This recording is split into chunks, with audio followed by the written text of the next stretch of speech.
book. I never wrote a book, actually. The only book I ever wrote, I wrote during the Feast of Trumpets to help Donald Trump, because I saw so many Christians were waffling in their clarity, and the Lord gave me this word, and I actually prophesied over Donald Trump. I said, 45th chapter of Isaiah says you're going to be the 45th president of the United States, and hey, guess what? It even says you don't know him, so it's okay. You're anointed. Isaiah 45 says, thus says the Lord of Cyrus, whom I have anointed, to open the two-leaved gates of Babylon, to subdue nations before him, to loose the belts of kings. I will open to him the treasures of darkness, though he knows me not. I'm going to do it for my church, for my people, and Israel's sake.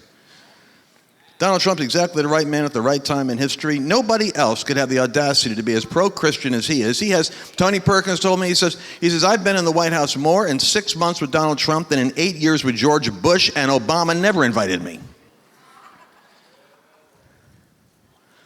Donald Trump likes prayer.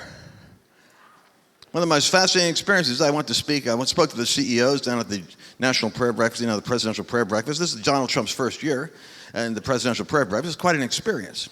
He comes down there, and, but he's been trained by Pentecostals in prayer. He hasn't been trained by those, kind of dry, stiff, Presbyterian-type prayers. He's been trained around Paul White and the rest of us tongue talkers. So what happens is he's used to having hands laid on him.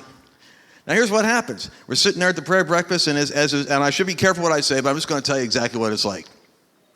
They bring out a rather stiff congressman from the Democratic side and from the Republican side, and they come up and they read their prepared statement.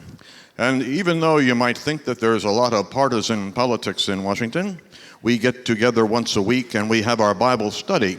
Then the other guy says, yes, and we meet together in the Spirit of Jesus, and we have a Bible study. This is attended by various members of the House and the Senate. This guy says, and now if you will please join me, we will pray for the president. And they bow their heads like good Presbyterians. And the president typically is supposed to bow his head, not take this too seriously. As soon as Donald Trump hears, now we'll pray for the president, he looks up, gets up, and walks towards him. He gets up from breakfast. He walks through.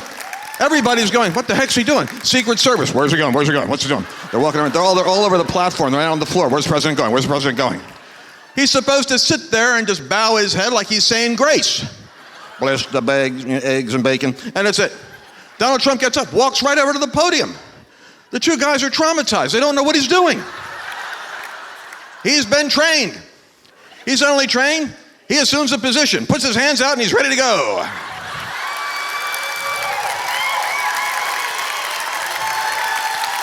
The man's plugged in. These two congressmen are looking at each other. They don't know what to do. We're in the audience going, touch him. Go, put your hand on him. They're like, oh. Never once in their life do they ever lay hands on somebody. They lay their hands on him. He's ready to go. He looks at them. Come on, guys, let's go.